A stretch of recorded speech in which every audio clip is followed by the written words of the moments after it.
परम पूज्य परम वंदनीय आदिनाथ भगवान ऋषभनाथ भगवान के श्री चरणों में भावपूर्ण नमन। जिनकी श्रेयस्कर सुशासन में हम ये भक्तामृत स्तोत्र का पाठ अर्थ कर रहे हैं, ऐसे हमारे परम पूज्य गुरुदेव के श्री चरणों में भावपूर्ण नमन। जिनकी आज प्रथम मासिक युवाचार्य मनोनयन तिथि है, ऐसे युवाचार्य प्रवर के चरणों में भावपूर्ण नमन। 19वां श्लोक। किम शर्वरीषु शशिनानि इव स्वतामा युष्मन्मुखेन्दु लितेषु तमस्सु नाथ निष्पन्न शामिवन लिनि जीवलोके कायं कियज्जलधर कलभारणं रयिम्। अब इस दृश्य में आप देख सकते हैं 19वें श्लोक में कहा गया, हे नाथ आपका मुख कैसा है। मुख चंद्र अंधकार को नष्ट करने वाला है। ये देखिए, नीचे चंद्रमा एक तरफ है, सूर्य एक तरफ। देखो, चंद्रमा भी प्रकाश कर रहा है पर थोड़ा अंधेरा है, सूर्य भी प्रकाश कर रहा है पर उसका एक सीमा है। सूर्य दूर दूर तक प्रकाश नहीं कर पा रहा, सूर्य के प्रकाश के लेयर के बाद फिर अंधेरा। चंद्रमा की ज्योत्सना का लेयर जहां तक है उसके आगे अंधेरा, परंतु ऊपर देखिए जहां प्रभु विराजमान है वहां पूरा आभामंडल प्रकाशमय ज्योतिर्मय हो गया।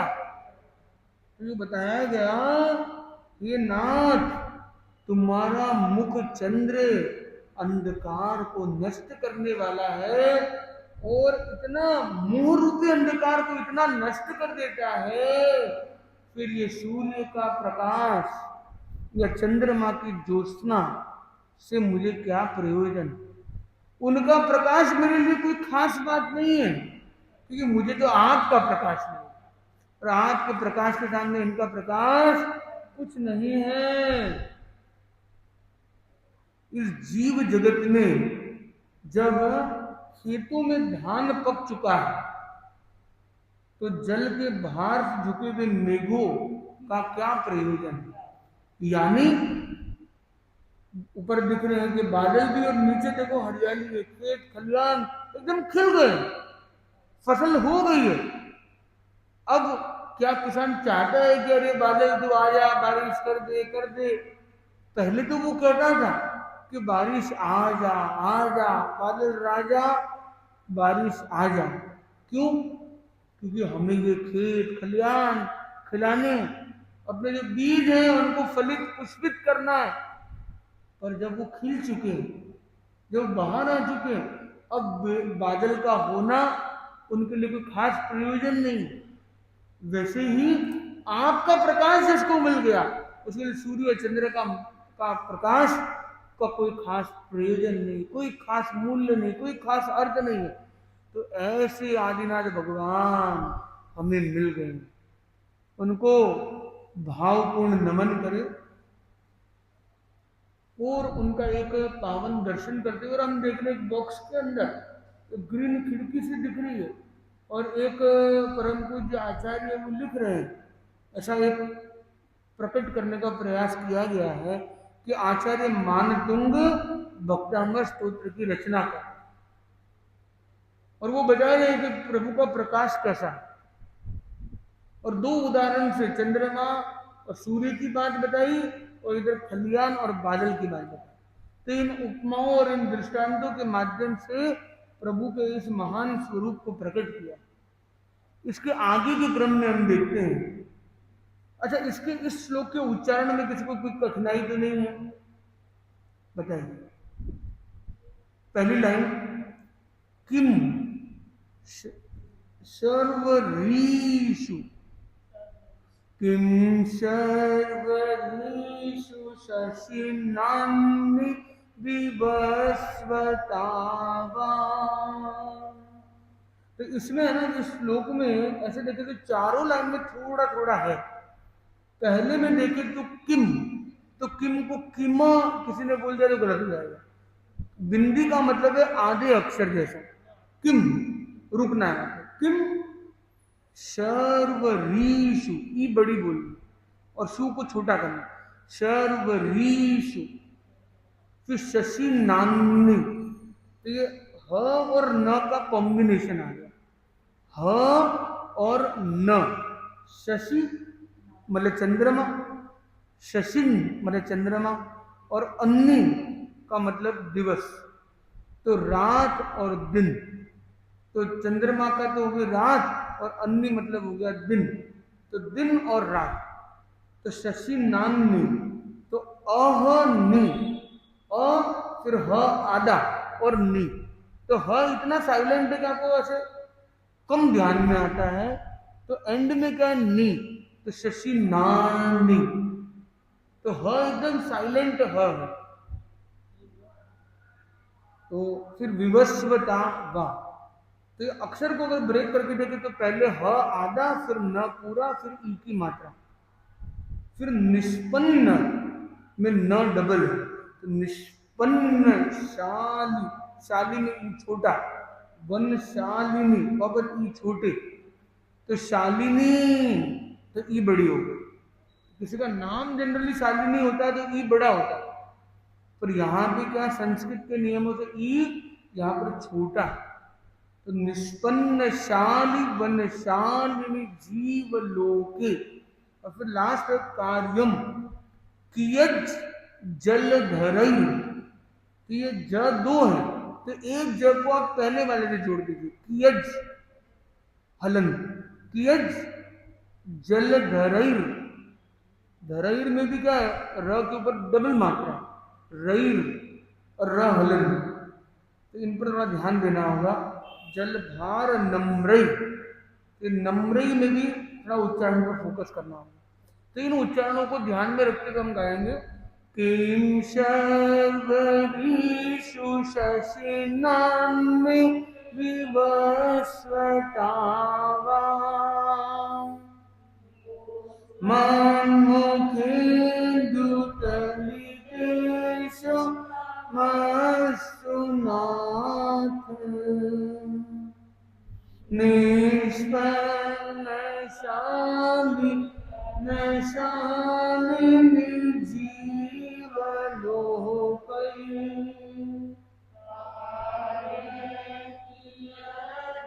लधरैर्जलभारनं रई। अब अगले श्लोक में हम जुड़ते हैं 20वें श्लोक में। यहाँ ज्ञान की बात बताई गई है, और आप देख रहे हैं अगले श्लोक के चित्र में कि 20वें श्लोक में हम देखेंगे आगे क्रम में कि कांच के टुकड़े और हीरे ये दोनों नीचे पड़े हैं। कांच के टुकड़े भी चमक रहे हैं और हीरे भी। कांच के टुकड़े चमक रहे हैं क्योंकि सूर्य का प्रकाश एकदम रिफ्लेक्ट इस तरह से हो रहा है कि वो चिल्के के रूप में वो चमक आ रही है।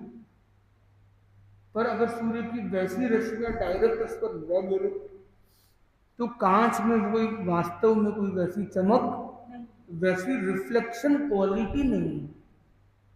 बल्कि ये जो रत्न है वहां पर कोई इतना प्रकाश नहीं है, पर रत्न फिर भी प्रकाशित हो रहे हैं। क्यों? क्योंकि उनके अंदर ये स्पेशल क्वालिटी। ऐसे हम विज्ञान की दृष्टि से देखें तो दोनों ही प्रकाश को रिफ्लेक्ट करते हैं। डायमंड का कोई अपना प्रकाश नहीं है, उसकी रिफ्लेक्शन की क्वालिटी बहुत पावरफुल। वैसे ही रत्नों की रिफ्लेक्शन की क्वालिटी अद्भुत है, कांच उस तुलना में कुछ नहीं। तो वैसे ही हम यहाँ प्रभु की स्तुति करेंगे, तो ये 20वें श्लोक का संगान करेंगे। ज्ञानम यथा त्वयि विभाति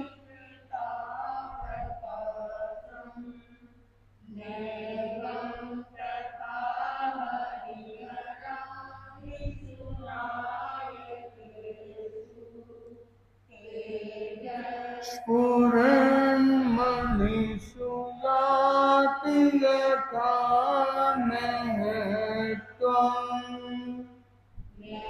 वहं तु काचशकले किरणाकुलीति।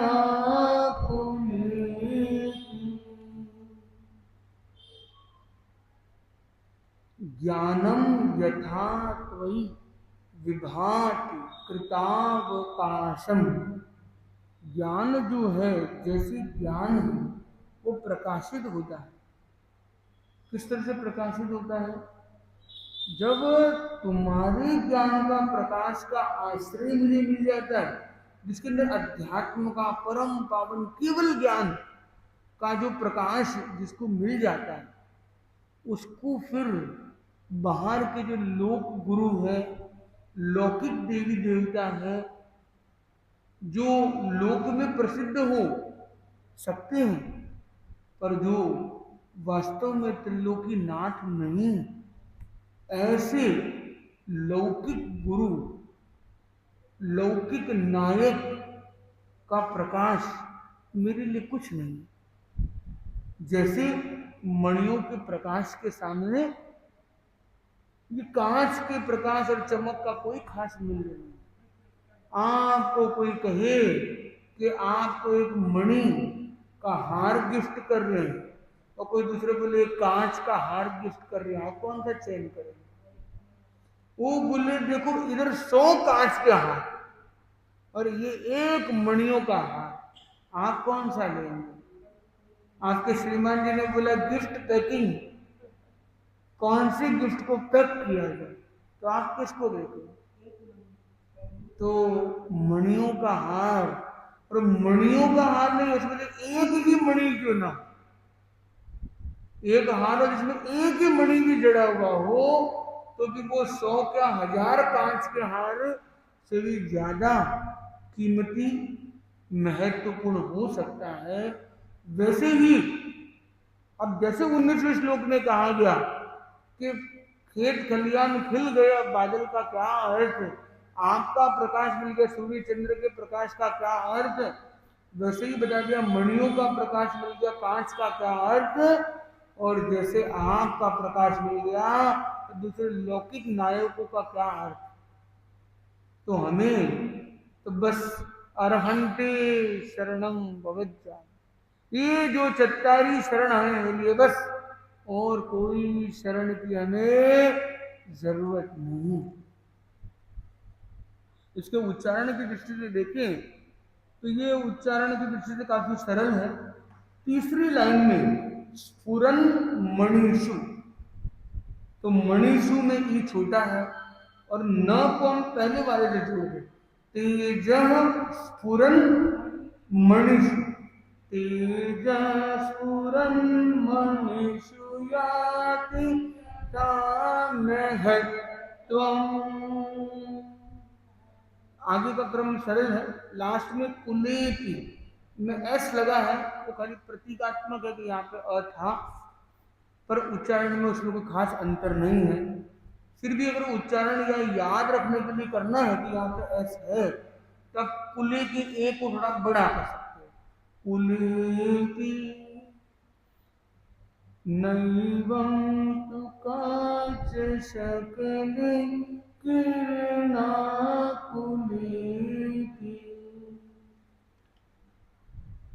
अब आगे के श्लोक में हम जुड़ते हैं। मन्यवरं हरिहरादय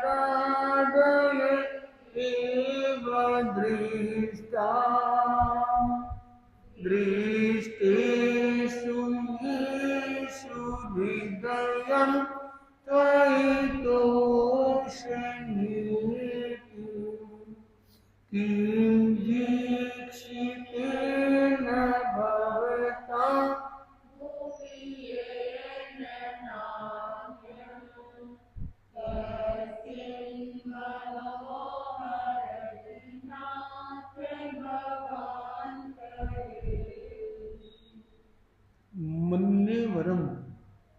अब यहाँ पे हम आगामी चित्र को जो देख रहे हैं, अगले क्रम में 21वें श्लोक के चित्र में हम ध्यान से देख सकते हैं कि यहाँ पे तीर्थंकर प्रभु की एक पावन प्रभा मंडल को बताया गया है। और यहाँ देखिए अलग अलग अलग दृश्य हैं। तो बताया गया, एक तरफ हरि को दिखाया गया है, एक तरफ हर यानी महादेव को दिखाया गया है। तो हरि हरादय एव दृष्टा।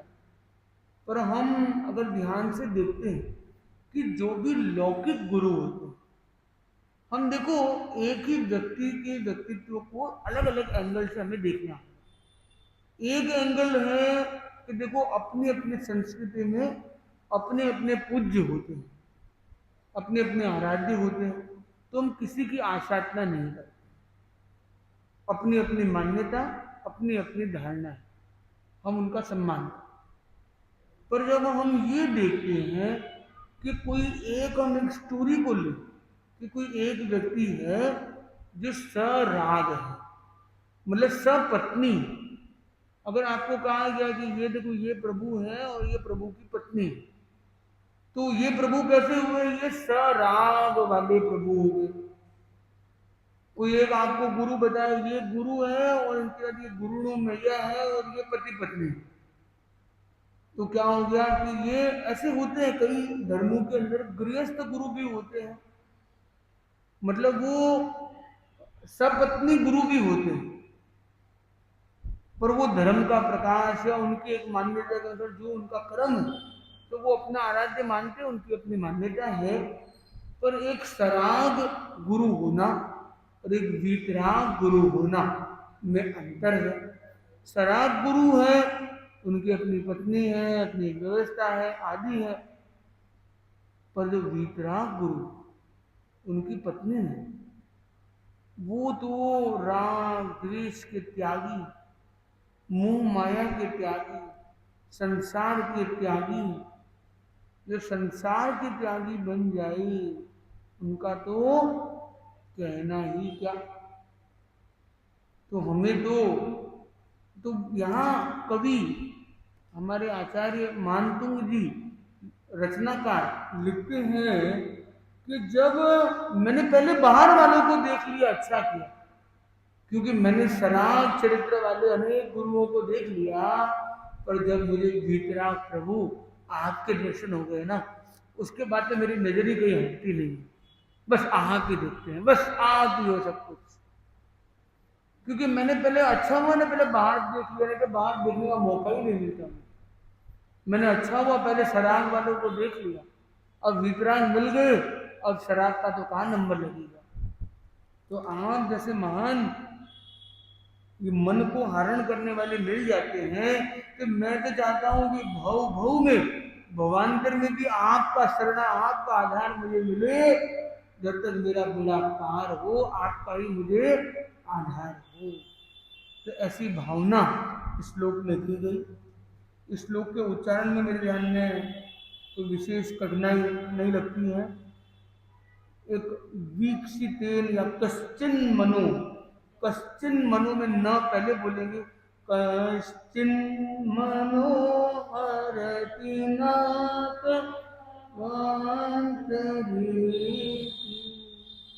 यही हमने चित्र में देखा कि अलग अलग सराग स्थिति दिख रही है और एक वीतराग स्थिति है। तो वीतराग के प्रति नमन का भाव आ रहा। अगला श्लोक है 22वां। स्त्रीणां शतानि शतशो जनयन्ति पुत्रान् नान्या सुतं दुःखमं जननी प्रसूता सर्वादिशो ददति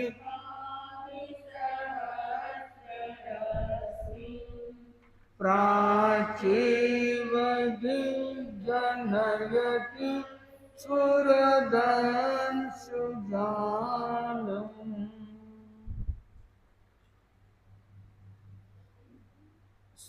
शतानि शतसु, शतानि स्त्रीणाम मतलब अनेक, सैकड़ों, शत मतलब 100, अनेक सैकड़ों स्त्रियों ने सैकड़ों बच्चों को जन्म दे दिया, शताधिक स्त्रियों ने शताधिक बच्चों को जन्म दिया हो, पर नान्या सुतम त्वदुपमम, तुम्हारे जैसा कोई शुद्ध तो किसने जन्म, जननी प्रसूता, किस जननी प्रसूत किया? सर्वा दिशो ददति भानि सहस्र रश्मि, ये सहस्त्र रश्मि दिनकर, सहस्र रश्मि सूर्य का एक पर्यायवाची है, मतलब हजारों किरणों वाला, लाखों किरणों वाला जो ये सूर्य आता है, ये महासूर्य के सामने ये नक्षत्र और तारों के प्रकाश का क्या मूल्य है? तारा और नक्षत्र को धारण करने वाली सभी दिशाएं हल्की पड़ जाती है, जब आपका प्रकाश दिखता है तो बस उसी में सब लीन हो जाते हैं। वैसे ही पुत्रों को जन्म देने वाली तो अनेक माएँ हैं, अनेक पुत्रों को जन्म दिया हो, पर आपकी माता की कुख से निकलने वाले आप, तो आप ही आप समूह कोई नहीं। तो वो माँ भी धन्य है जिसने ऐसे परम पावन पूजनीय प्रिय पुत्र को जन्म दिया। उनका भी ऐसा एक विशेष भाग्योदय या योग, और ऐसा योग हमें मिला कि ऐसे परम पावन तीर्थंकर ने हमारे इस भरत क्षेत्र में जन्म लिया, और भरत क्षेत्र को आदिनाथ भगवान ने आदि तीर्थंकर के रूप में प्रकाशित किया। तो आज हमने इन 4 श्लोक 19 से लेकर 22 श्लोकों का संज्ञान किया। कोई अर्थ अंतर कुछ समझ में ना आया हो तो बता सकते हैं। इसके उच्चारण में भी मेरे ध्यान में कोई विशेष कठिनाई नहीं दिखती है। अंतिम लाइन से भी देखिए, प्राच ये, तो च को इधर ले ले, य को इधर कर ले उच्चारण की अनुकूलता के लिए। प्राचीव दिक जनयति स्फुरदन सुजालम, उद्दिक में भी हलंत है, आधा अक्षर है,